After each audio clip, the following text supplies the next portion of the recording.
Bonjour à toutes et à tous. On est ravis de vous retrouver ce matin par cette forte chaleur dans ces locaux un peu plus tempérés qu'ailleurs.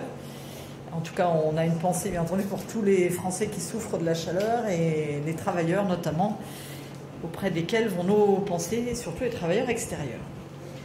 Hier avait lieu la commission mixte paritaire au sujet de la loi visant à lever les contraintes sur le métier d'agriculteur. C'était notre président de groupe Marc Fesneau qui nous représentait. Et on a eu quand même une satisfaction de voir que ce texte s'est orienté sur les points qu'on vous indiquait depuis plusieurs semaines. C'est-à-dire que du coup, il est plus raisonnable, mais tout en répondant aux besoins des agriculteurs. Et donc pour nous c'est une satisfaction. Bien sûr on peut parler de la CEPA-MIPRID, mais ce n'était pas le seul sujet de ce texte. Et puis rappeler que ce qui a été mis dans ce texte, c'est une possibilité donnée sous dérogation, des dérogations de 120 jours, et qu'il faut savoir qu'en France il y a une centaine de dérogations chaque année sur ce genre de produit, avec une clause de revoyure au moment où la Commission européenne l'interdira pour tous les pays. Parce que je vous rappelle qu'on l'avait interdit en France, mais qu'ailleurs ce produit était encore autorisé partout en Europe. Donc on se remet un petit peu dans le giron européen. Et rappeler aussi que les possibilités, ou peut-être il pourrait y avoir une demande sur la CEPA-MIPRID, c'est 400 000 hectares sur les 18 millions de surfaces agricoles utiles aujourd'hui. Donc il est important quand même de aussi rappeler, et ont été mis en place certaines choses, notamment l'interdiction de cultures mellifères derrière, et un suivi par le conseil de surveillance qui avait été mis en place au niveau des néonicotinoïdes. Bien entendu, on salue aussi le fait que ce soit rentré, j'allais dire plutôt dans notre giron sur la partie gestion de l'eau, avec la suppression de la hiérarchie de ceux qui ont le droit d'utiliser l'eau, mais une meilleure utilisation de l'eau. Et puis rappel de notre soutien, que ce soit à l'Office français de la biodiversité, où on partage le fait d'autoriser les caméras piétons, mais également à l'ANSES, qui reste autonome et qui restera la garante de ce sujet. Donc voilà pour le premier sujet. Erwan, je te laisse aller sur les autres. Peut-être un petit mot sur l'audiovisuel public. Hier, motion de rejet. Vous savez parfaitement que notre groupe n'était pas complètement en phase avec le projet tel qu'il était défini et tel qu'il était proposé par la ministre. Cela dit, on pense qu'un débat aurait été nécessaire, était même utile. Je trouve que se défausser de nos responsabilités de parlementaires pour travailler sur un sujet qui est important, qui est un sujet de souveraineté, avoir un audiovisuel public puissant pour notre pays, c'est une arme de souveraineté, et c'est une arme nécessaire devant l'enjeu et l'émergence d'un certain nombre de soit de fake news, soit les réseaux sociaux qui permettent de passer parfois des informations qui sont très loin d'être vérifiées. Alors il n'y a pas que l'audiovisuel public qui vérifie les informations, il y a aussi toute la presse libre et indépendante. Mais enfin, avoir un audiovisuel public, c'est important, puis c'est aussi important pour soutenir la création française. Je rappelle que l'audiovisuel public français, c'est 108 000 emplois à côté de indirects. Donc on regrette vraiment la motion de rejet, qui a un effet de bord qui est que le texte va retourner au Sénat dans la version des sénateurs.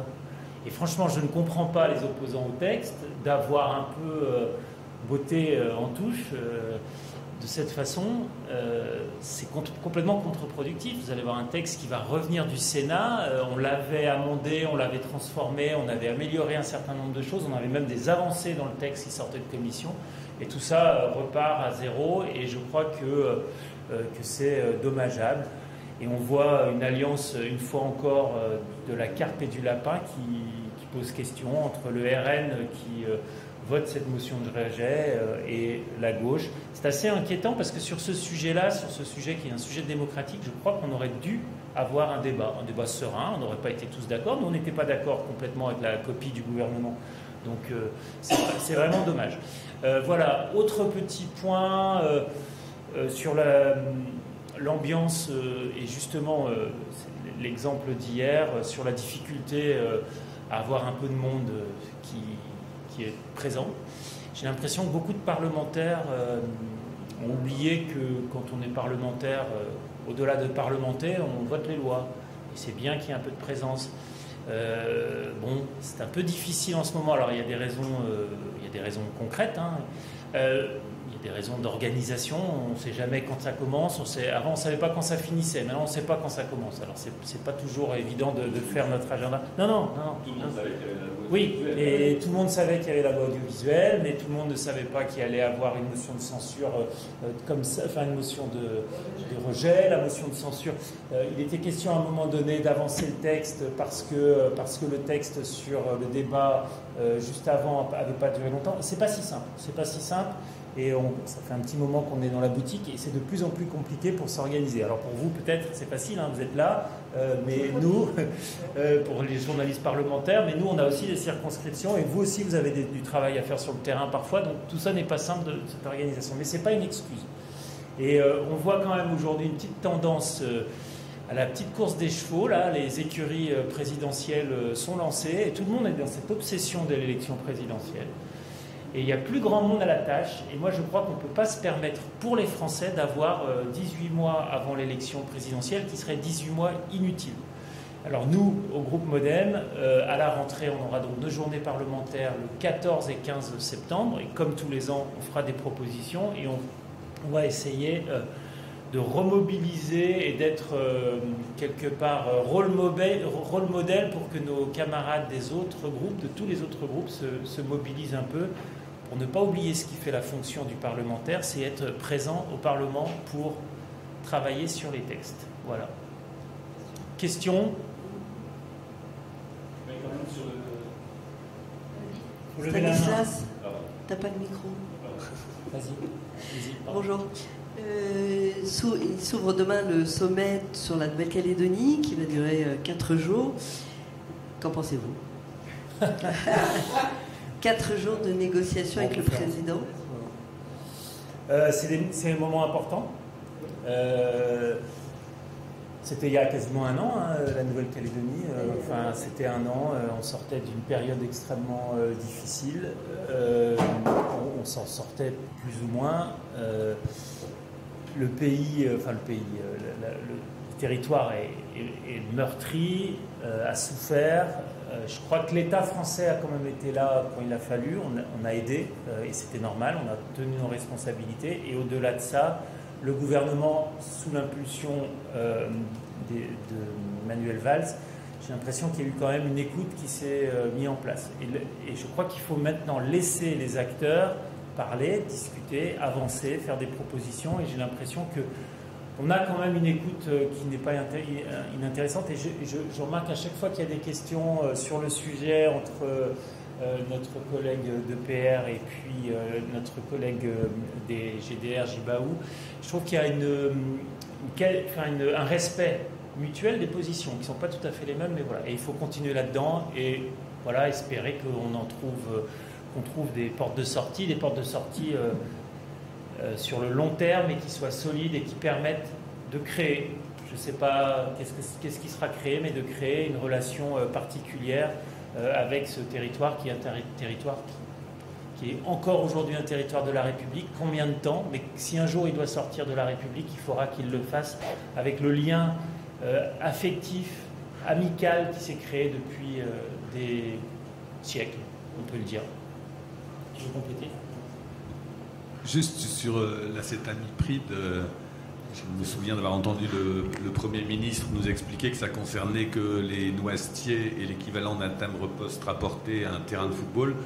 Et finalement, 400 000 hectares, ça concerne derrière les noisetiers, il y avait les betteraviers, c'est quand même un autre type de culture et donc un autre type de surface. Très bien. Alors, je l'ai dit, potentiellement au maximum 400 000 hectares. Mais cette année, typiquement, s'il y avait eu cette autorisation, comme il y a des critères qui sont stricts, typiquement, les betteraviers ne seraient pas rentrés dedans cette année.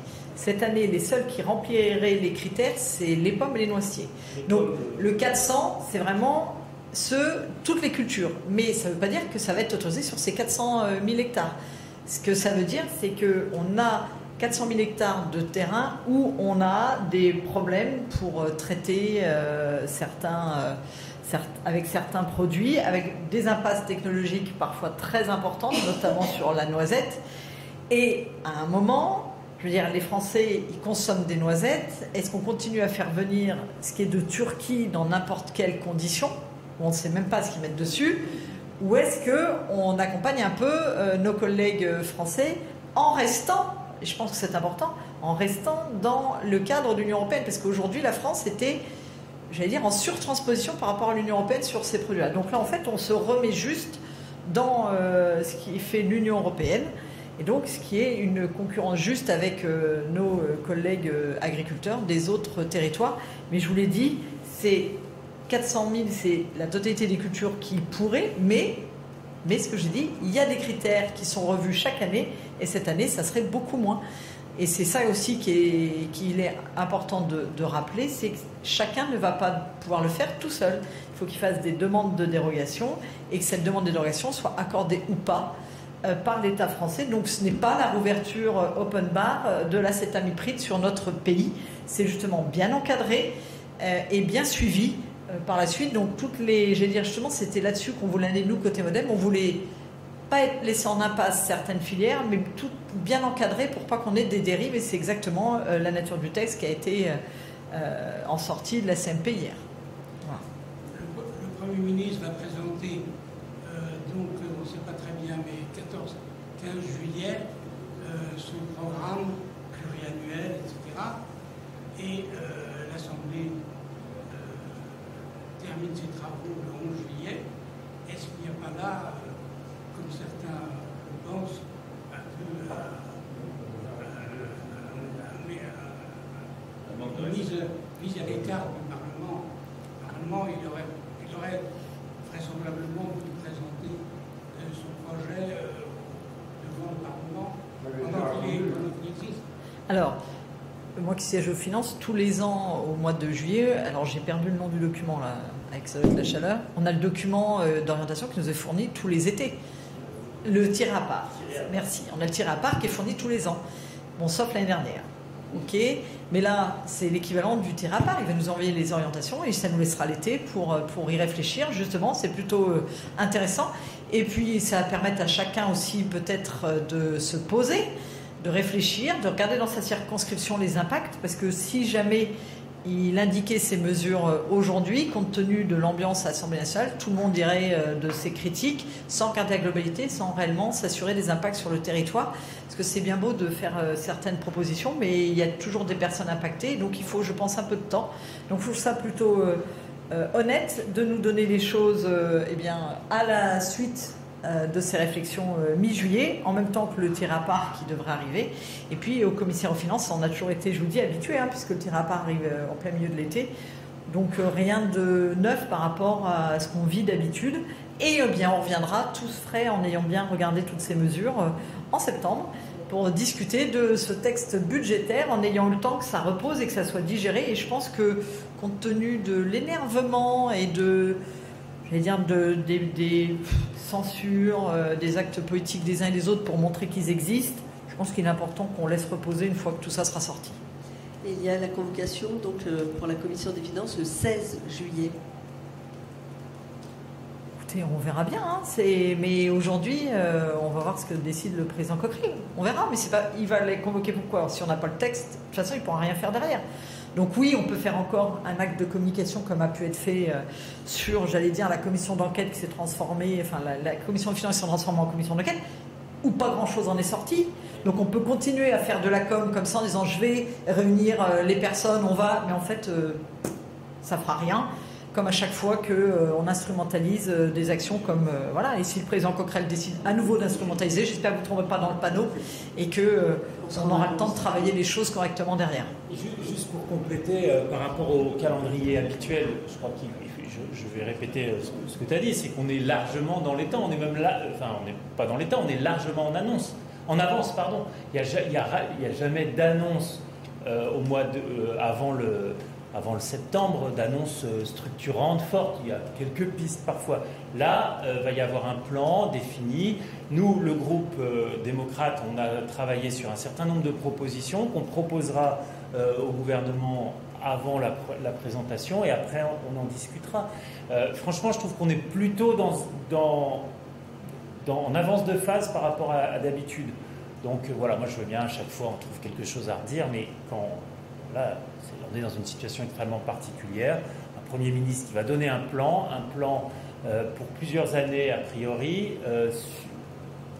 en mois de juillet, alors que généralement on commence l'étude du budget en septembre, allez, fin août parfois, mais très rarement, très très rarement. Je rappelle que l'examen du budget, c'est pas tout de suite.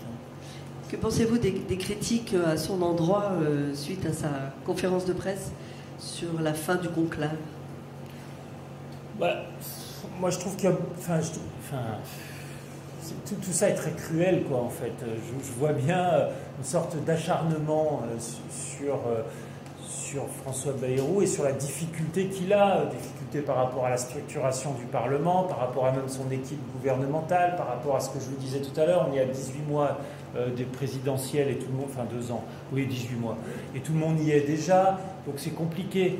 Enfin, François Bayrou est le premier à avoir remis un vrai dialogue social et l'avoir remis à l'agenda. Je vous rappelle que ces formats paritaires, ils avaient quasiment pu exister de façon un peu solennelle et un peu puissante depuis les ruptures Berger-Édouard Philippe au moment de la retraite par points. Voilà. Depuis, il y a eu des accords paritaires par branche qui continuent à fonctionner, et heureusement. Mais un grand conclave qui a été appelé conclave, voilà. Bon, tu veux compléter? Juste, ce conclave n'aura pas été inutile, loin de là. Comme tu l'as très justement dit, ça a permis aux personnes de se reparler, mais surtout, François Bayrou l'a dit, un certain nombre de mesures qui ont fait l'objet d'avancées dans ce conclave, soit les carrières hachées, que ce soit l'âge de la décote ou le travail sur la pénibilité, peut très bien se voir transcrire dans le prochain PLFSS. Et je pense que ça, c'est quelque chose d'intéressant. C'est-à-dire, arrêtons de rêver des grandes lois retraite, mais faisons du concret. Et c'est ce qui est proposé. Donc, comme quoi, ça n'aura pas été inutile, malgré tout ce que j'entends. Et moi, je suis effectivement, comme toi, assez ravie quand même que les organisations se soient reparlées. On en a tous besoin et on espère que ce n'est pas fini, parce qu'on aura besoin dans le cadre d'autres mesures par la suite. Voilà. Mais en tout cas, ce n'est pas un coup d'épée dans l'eau, puisqu'il pourra y avoir des traductions dans le PLFSS. On continue dehors.